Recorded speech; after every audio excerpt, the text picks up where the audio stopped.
Саламатсыңар балдар.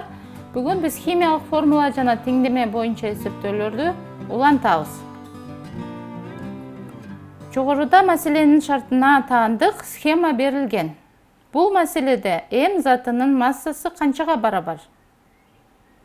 Мынакей схеманы жакшылап карайбыз. X плюс Y барабар Z плюс M болуп турат.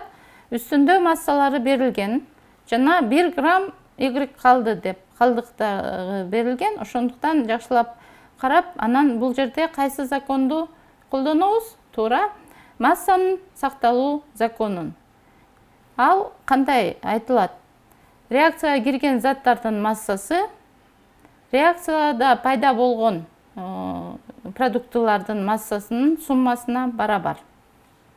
Демек, жогорудагы массаларын жазып, теңдеме жазсак болот. 4 грамм плюс 10 грамм барабар 7 X грамм плюс 1 грамм. Бул теңдемеде 6 грамм болот. Демек, туура жооп Г 6 грамм. Кийинки тапшырма. Жогоруда реакциянын теңдемесинин схемасы берилген. Бул реакцияны өткөрүү үчүн 0,8 моль X заты жана 0,8 моль Y затын алышкан.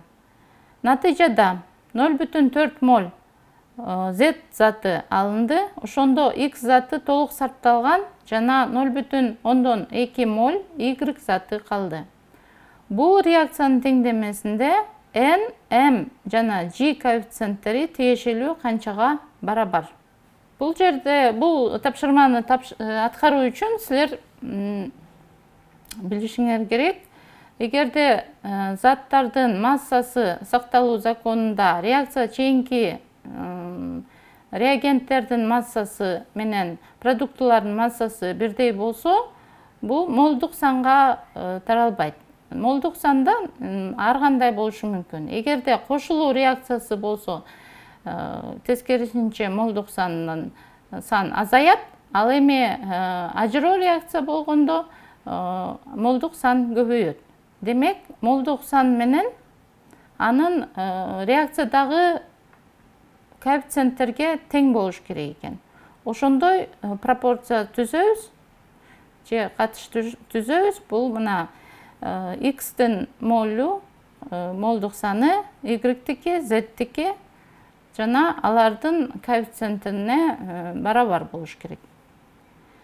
Бул жерде биз унутпашыбыз керек, X заты 0,8 моль алынып атат, Y заты да ошончо, бирок Y затынан 0,6 моль эле реакцияга кирип, 0,2 молу калып атат. Демек, 0,8ден 0,2-ни алып салабыз жана 0,6 молду алабыз. Эми ошол үстүндөгү формулага коюп көрсөк, анда 0,8 моль X, 0,6 моль Y, 0,4 моль Z барабар болот. Буларды кыскартсак, 2ге 0,4, 0,3 жана 0,2 болуп атат. Аны биз бүтүн сандарга айлантсак, анда 4, 3, 2 болуп калат. Демек, бул коэффициенттер N4, M3, G2. Туура жооп В. Кийинки тапшырма массалык үлүш деп аталат. Химияда массалык үлүш деген термин бар. Бул эмнени көрсөтөт? Мисалы үчүн, бир бүтүн нерсе бир деп эсептесек, анын ичиндеги бөлүктөрдү биз массалык үлүш менен өлчөйбүз. Көбүнчө ал жөн эле, эгерде бүтүн зат бир деп эсептесек, анда массалык үлүш 0,5, 0,3 бардыгы чогуу бир болот. А эгерде пайыз менен эсептесек, анда бир бүтүн заттыкын 100% деп алабыз. Ошондой эле мисалы эритмени алсак, эритмени билебиз биз суудан жана эриген заттан турат, же эриткичтен жана эриген заттан турат. Бул жерде биз эриген заттын үлүшүн таап алсак болот. Же болбосо молекуланы алсак, ал атомдордон турат, атомдордун массалык үлүшүн тапсак болот. Кийинки тапшырма стехиометриялык курамдагы X элементинин оксидинин молекуласында бардыгы 4 атом бар. Бул оксидтеги X элементинин массалык үлүшү 52%га барабар. Ушул оксидтин молдук массасы канчага барабар? Демек, биз бул формуланы жакшылап түзүп алышыбыз керек. Анткени бул жерде молекулада 4 атом бар деп турат. X элементи жана анын оксиди бар экенин.